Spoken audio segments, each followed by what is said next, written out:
கிறிஸ்துவில் பிரியமான சகோதர சகோதரிகளே, அன்பு பிள்ளைகளே, உங்களெல்லாம் சந்திப்பதில் மிகுந்த மகிழ்ச்சி.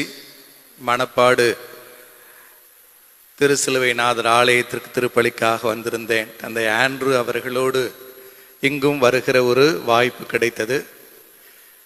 இந்த ஆலயத்திற்கு பலமுறை யாத்திரையாக வந்திருக்கிறேன், மக்களோடும் தனியாகவும். இந்த நாளில் இவ்வளவு விரிவாக்கம் செய்யப்பட்டிருக்கிற இந்த புத்தாலயம் போன்று காட்சியளிக்கிற இந்த இடத்தில் உங்களோடு உரையாடுவதில் மிகுந்த மகிழ்ச்சி, ரொம்ப சந்தோஷமாக இருக்கிறது. இந்த நாட்களில் நாம் பல நூறு மாநாடுகளை கேள்விப்படுகிறோம்.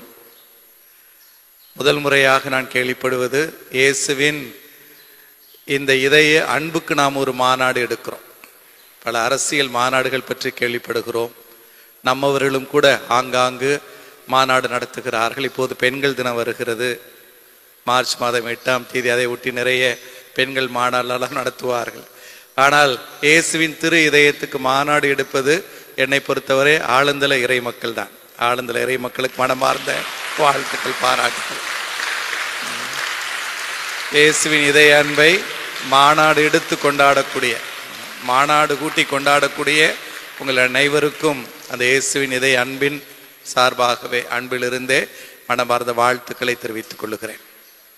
பிரியமான சகோதர சகோதரிகளை, நேற்று முன்தினம் விபூதி புதன் அன்று முதல் வாசகமாக யோவேல் இறைவாக்கு நூலில் இருந்து நான் வாசிக்க கேட்டோம். நீங்கள் நம்பி இருக்கிற உங்கள் கடவுள் பேரன்பு மிகுந்தவர், அருள் மிகுந்தவர், இரக்க மிகுந்தவர் என்று கடவுளது இயல்பை நமக்கு சொல்லக்கூடிய இறைவார்த்தை பகுதியாக பார்த்தோம். 2015ஆம் ஆண்டை நம்முடைய திருத்தந்தை பிரான்சிஸ் அவர்கள் இயேசுவின் இரக்கத்தின் ஆண்டு என்றே அறிவித்தார்கள். அப்போது அவர் எழுதிய மடலில் அவர் சொல்லியிருந்த செய்தி, கடவுளே இரக்கம் உமது இயல்பல்லவா, கடவுளது இயல்பே அந்த இரக்க உணர்வு என்பதாக சொல்வார். ஆக அந்த கடவுளது இரக்கத்தின் முகமாகவே நம் ஆண்டவர் இயேசுவை பார்க்கிறோம். அந்த கடவுளது பேர் அன்பின் முகமாக இயேசுவை பார்க்கிறோம். அந்த கடவுளது பேர் அருளின் முகமாக அந்த இயேசுவை பார்க்கிறோம். அந்த இயேசு வழியாக கடவுள் நம்மீது காட்டக்கூடிய அன்பு எத்துணை மிகுதியானது, எத்துணை அளவிட முடியாதது, ஆழமானது என்பதை நாம் உணர்ந்திருக்கிறோம். எபேசியருக்கு திருமுகம் 3ஆம் அதிகாரம் 18-19 இறை வார்த்தைகளில் புனித பவுலடியார் சவால் விடுவார். கிறிஸ்து வழியாக கடவுள் உங்கள் மீது கொண்டிருக்கக்கூடிய அன்பின் ஆழம், அகலம், நீளம், உயரம் என்னவென்று முடிந்தால் அளந்து பார்த்து கொள்ளுங்கள் என்று சொல்லுவார். இந்த கிறிஸ்துவின் வழியாக கடவுள் நம்மீது காட்டக்கூடிய அந்த அன்பின் ஆழம், அகலம், நீளம், உயரம் என்னவென்று அளக்க முடியுமா? அளந்து பாருங்கள் என்று சொல்லக்கூடிய பவுலடியார் அடுத்த வாக்கியத்தில் சொல்லுவார், அறிவு கெட்டாத பேரன்பால். அறிவு கெட்டாத, நம்மால் அதை புரிந்து கொள்ளக்கூட இயலவில்லை, அவ்வளவு தூரம் நம் மீது அன்பு பாராட்டக்கூடிய, எரேமியாவின் வார்த்தைகள் சொல்லுவதென்றால் எல்லா காலத்திற்குமான இட்டர்னல் லவ், எல்லா காலத்திற்குமான அன்பை நம் மீது சுமத்தக்கூடிய ஒருவராக அவர் இருக்கிறார். இறைவாக்கினர் சொல்லுவார், அந்த கடவுள் நம் மீது காட்டக்கூடிய அன்பு தாயின் அன்பை விட மேலானது என்று சொல்லுவார் ஏசாயா. தாயின் அன்பை காட்டிலும் நம் மீது அன்பு பாராட்டக்கூடிய ஒருவராக. இறைவாக்கினர்கள் யோவேல் போன்றவர்கள் எல்லாம், மீகா போன்றவர்கள் எல்லாம் அந்த கடவுளது அன்பு ஒரு கணவனுக்கு மனைவிக்கும் இருக்கக்கூடிய அந்த காதலை விட ஆழமானது, மிகுதியானது என்று சொல்லுவார். ஆக நம் மீது அத்துணை அன்பு பாராட்டக்கூடிய அந்த கடவுளை நமது கடவுளாக கொண்டாடுகிறோம். அந்த அன்பை நாம் பெறுகிறோம், அந்த அன்பை பிறருக்கும் காட்டி மகிழுகிறோம் என்பதை இன்று கூட காலை மனப்பாட்டில் சொல்லி கொண்டிருந்தேன். வழக்கமாக காதலுக்கு அன்புக்கு அடையாளம் இதயம் என்று சொல்லுவார்கள். அதை நாம் மாற்றி சொல்ல வேண்டும். காதலுக்கான அன்புக்கான நிலைத்த அடையாளம் ஆண்டவர் இயேசுவின் அந்த திரு சிலுவையே. இந்த உலகத்தில் அன்பு என்கிற வார்த்தை சொல்லப்படுகிற, உச்சரிக்கப்படுகிற வரை, அன்புக்காக ஒரு இதயம் ஏங்குகிற அந்த காலம் இருக்கிற வரை இந்த சிலுவையை கடவுள் அமைது கொண்டிருக்கக்கூடிய அந்த பேரன்புக்கு அடையாளமாக இருக்கும். சின்ன பிள்ளைகள் கூட பார்த்துருப்பீங்க, வீடுகளெல்லாம் சில படங்கள் மாட்டி இருப்பாங்க. இது போன்ற ஒரு சிலுவை தான் இருக்கும், துணி போடப்பட்டிருக்கிற சிலுவை. நான் இயேசுவை பார்த்து கேட்டேன், என் மீது எவ்வளவு நீ அன்பு காட்டுகிறாய் என்று. அவர் இவ்வளவு என்று தனது கரங்களை அகல திறந்து கொடுத்தார். அப்படி எனக்காக சிலுவையில் அவர் தொங்கினார், அறையப்பட்டு தொங்கினார் என்று. நம் மீது இவ்வளவு அன்பு செய்யக்கூடிய, அன்பு காட்டக்கூடிய அந்த இயேசுவை நாம் கொண்டிருக்கிறோம். ஆகவே தான் இயேசுவின் அன்பையே நாம் கொண்டாடி மகிழ்கிறோம். இயேசுவின் அன்பையே நாம் கொண்டாடி மகிழ்கிறோம். நான் அருள் பணியாளராக 28 ஆண்டுகளுக்கு முன்பு பணி பொறுப்பெடுத்த போது வழக்கமாக குருக்கள் எடுக்கக்கூடிய அந்த குருத்துவ விருது வாக்கு மோட்டோ என்று எதுவும் எடுக்கவில்லை. எடுப்பதற்கு பயமாக இருந்தது. எடுத்தால் அதன்படி இருக்க வேண்டும், இருக்க முடியுமா என்று தெரியாதே என்பதற்காக விருது வாக்கே இல்லாமலேயே குருவாகி போனேன். ஒரு 3 ஆண்டுகளுக்கு முன்னால் 25வது ஆண்டை நிறைவு செய்யக்கூடிய ஒரு காலகட்டத்தில் என்னுடைய அன்பு நண்பர் இன்னொரு அருள் பணியாளர் கேட்டார், நீ குருவான போது எதுவும் விருது வாக்கு எடுக்கவில்லை என்பது எனக்கும் தெரியும். எடுக்க வேண்டும் என்று இருக்க வேண்டும், ஒரு விருது வாக்கு வேண்டும் என்று யாராவது கேட்டால் இப்போது என்ன சொல்லுவாய் என்று கேட்டேன். சற்றும் யோசிக்காமல் உடனே அவருக்கு சொன்னேன், ஆண்டவரது இரக்கமிகு பேரன்புக்கு சான்று பகர, ஆண்டவரது இரக்கமிகு பேரன்புக்கு சான்று பகர. அப்போது அவர் ஆச்சரியத்தோடு கேட்டார், இத்தனை ஆண்டுகள் எடுக்காத நீ இப்போது இப்படி வேண்டும் என்றால் என்ன சொல்லுவாய் என்று கேட்டு உடனே சொல்லுகிறாயே, அது எப்படி என்று கேட்டார். அப்போது நான் சொன்னேன், இந்த 25 ஆண்டுகளாக அந்த ஆண்டவரது இரக்கமிகு பேரன்பை தான் நான் அனுபவித்து வந்திருக்கிறேன். அதை பெற்று முழுமையாக அனுபவித்து வந்திருக்கிறேன். எதை பெற்றுக்கொண்டேனோ அதற்கு சான்று பகர்கிறேன். ஆக கடவுளது அன்பு என்பது ஏதோ அந்த அன்பை பெறுவதற்கு நமக்கு தகுதி இருக்கிறது என்பதால் அவர் நம்ம மீது காட்டிய அன்பல்ல. அவராக விரும்பி ஆசைப்பட்டு நமக்கு தகுதி இல்லை என்றாலும் கூட தம் இரக்க மிகுதியால் அவர் நம்ம மீது காட்டக்கூடிய பேரன்பு. ஆகவே ஆண்டவர் இரக்கமிகு பேரன்புக்கு சான்று பகர என்று சொன்னேன்.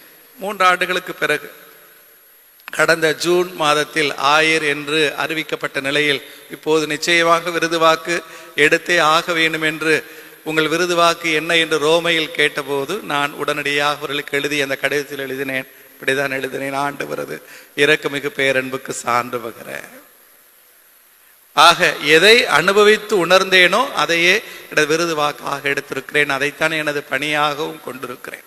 ஆக அன்பார்ந்த சகோதர சகோதரிகளே, ஆண்டவரது அந்த இதய அன்பில் நாம் வாழ்ந்து வருகிறோம். அவர் இதய பேரன்பை நம்ம என்னாலும் காக்கிறது. தம் இரக்கமிகு பேரன்பில் நம்மை காத்து வருகிற அந்த கடவுளை நாம் எப்படி மாட்சிப்படுத்துகிறோம்? நாம் பெறுகிற அந்த அன்பை நம் குடும்பத்தில் இருக்கிற எல்லோரோடும் பிறரை அன்பு செய்யுங்கள் என்பது எங்கோ அமெரிக்காவில் இருக்கிறவர்களை அன்பு செய்வதற்கு விடுக்கப்படுகிற அழைப்பல்ல. உங்கள் கணவனை, மனைவியை, உங்கள் தாயை, தந்தையை, வீட்டில் இருக்கிற பெரியவர்களை, உடன் பிறந்தவர்களை, குழந்தைகளை, பிள்ளைகளை முதலில் அவர்களை அன்பு செய்யுங்கள் என்று நமக்கு விடுக்கப்படக்கூடிய அழைப்பு. எல்லோரையும் அன்பு செய்கிறோம் என்பதே அந்த கடவுள் நமக்கு கொடுக்கக்கூடிய ஒரு அழைப்பு. ஆக கடவுளை அன்பு செய், அடுத்திருப்பவரை அன்பு செய்வது என்ற 2 கட்டளைகளால் நமக்கு கொடுக்கப்பட்டவை எல்லாமே ஒரே கட்டளையே. இயேசு சீடர்களின் பாதங்களை கழுவிய பிறகு எழுந்து சொல்லுகிறார், ஒருவர் மற்றவரை அன்பு செய்யுங்கள் என்கிற ஒரு புதிய கட்டளையை நான் உங்களுக்கு கொடுக்கிறேன். அந்த புதிய கட்டளையை ஏற்றுக்கொண்ட நாம், அந்த கடவுள் என்னை அன்பு செய்கிறார், நான் எனக்கு அடுத்திருப்பவரை அன்பு செய்கிறேன். அந்த அடுத்திருப்பவர் என்பது நமது அருகாமையில் இருக்கிற நமது குடும்பத்தவர் என்பதாக தொடங்குகிறது. அடுத்ததாக இவ்வுலக மாந்தர் அனைவரையுமே என் சகோதர சகோதரிகளாக அன்பு செய்கிறேன் என்று அது விரிந்து படருகிறது. அந்த அன்பு பயணம் தொடர்கிறது என்பதை உணர்ந்து வாழ இந்த நாளில் நான் உங்களுக்கு கடவுளின் செய்தியாக விட்டு சொல்கிறேன். கடவுளை அன்பு செய்வோம். கடவுளை அன்பு செய்வது என்பது அடுத்தவரை அன்பு செய்வதிலேயே அடங்கி இருக்கிறது. நீங்கள் கடவுளை அன்பு செய்ய முடியுமா? முடியும். எப்படி? அடுத்தவரை அன்பு செய்வதன் வழியா. நீங்கள் அந்த கடவுளுக்கு பணி செய்ய முடியுமா? ஊழியம் செய்ய முடியுமா? முடியும். எப்படி?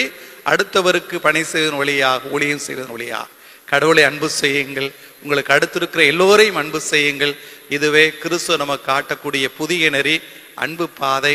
இந்த அன்பு பாதையில் அந்த இயேசுவையே முன்மாதிரியாக கொண்டு ஒருவர் மற்றவருக்கு அன்பு செய்யுங்கள் என்கிற புதிய கட்டளை நான் உங்களுக்கு கொடுக்கிறேன் என்று சொன்ன இயேசு அடுத்த வாக்கியத்திலேயே சொன்ன வார்த்தை, நான் உங்களுக்கு அன்பு செய்தது போல, நான் உங்களுக்கு அன்பு செய்தது போல நீங்களும் ஒருவர் மற்றவரை அன்பு செய்யுங்கள். நானே உங்களுக்கு முன்மாதிரி காட்டினேன். உங்கள் ஆண்டவரும் போதகருமான நான் உங்கள் சீடர்களின் பாதங்களை கழுவினேன் என்றார். நீங்களும் ஒருவர் மற்றொரு பாதங்களை கழுவ கடமைப்பட்டிருக்கிறீர்கள் என்பதே இயேசு கொடுத்திருக்கிற இந்த புதிய கட்டளை. இந்த புதிய கட்டளையை ஏற்றுக்கொண்டவர்களாக, புதிய கட்டளையே வாழ்வாக்கியவர்களாக என்னாலும் எல்லோரையும் அன்பு செய்து மகிழ்ந்து மனம் நிறைந்து வாழ இறைவன் உங்களை நிரம்ப ஆசீர்வதிக்கட்டும்.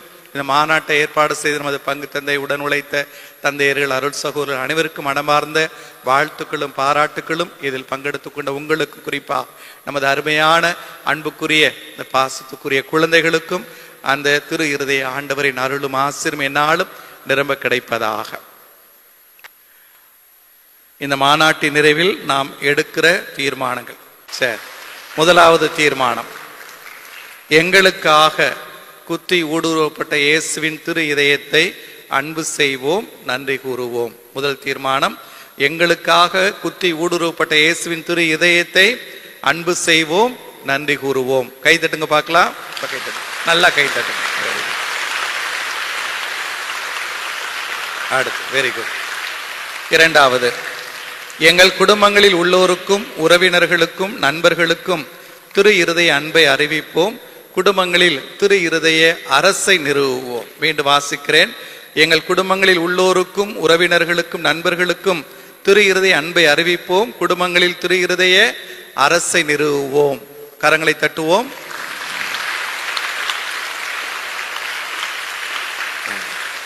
மூன்றாவது, இயேசுவின் திரு இருதயம் சமூக நீதிக்காக பற்றி எரிகின்றது, நாங்களும் சமூக நீதி போராட்டங்களில் எங்களை ஈடுபடுத்திக் கொள்வோம். இயேசுவின் திரு இருதயம் சமூக நீதிக்காக பற்றி எரிகிறது, நாங்களும் சமூக நீதி போராட்டங்களில் எங்களை ஈடுபடுத்திக் கொள்வோம். கரங்களை தட்டி இந்த மூன்றாவது தீர்மானத்தை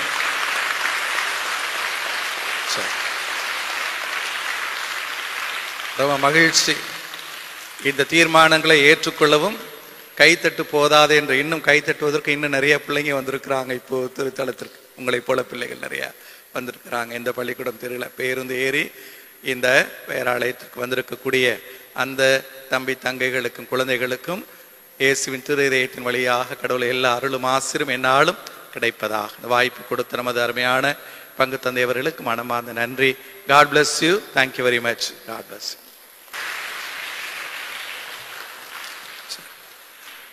முழங்கால் போட முடிஞ்சா முழங்கால் போடுங்க. உட்கார உட்கார.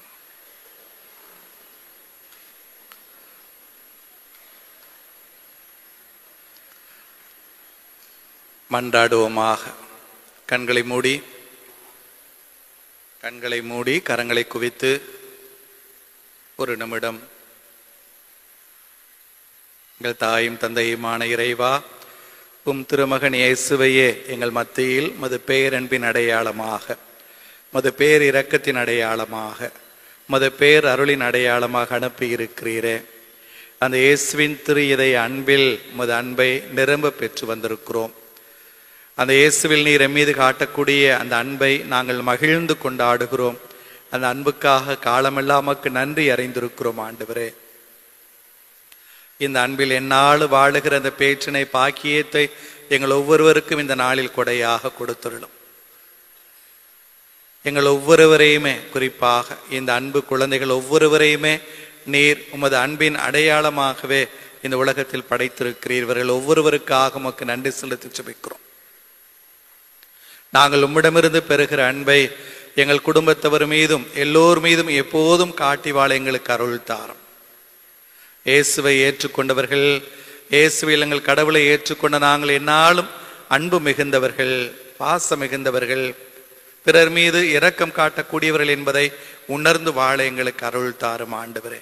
குடும்பத்தில் இருக்கிற எல்லோரையும் எந்த ஒரு பகை உணர்வும் இன்றி என்னாலும் அன்பு செய்து அவர்களுக்கு பணி செய்து வாழ எங்களுக்கு அருள் தாரும். இயேசுவின் இதயம் நீதிக்காக, உண்மைக்காக என்னாலும் பற்றி எரிகிற இதயம் என்பதை அறிந்திருக்கிறோம். சமூக நீதிக்காக குரல் எடுத்த எங்கள் ஆண்டவர் இயேசுவை போலவே சமூக நீதிக்கான அன்பு குரலாக, அறக்குரலாக நாங்கள் என்னாலும் ஒழிக்க எங்களுக்கு அருள் தாரும் ஆண்டவரே.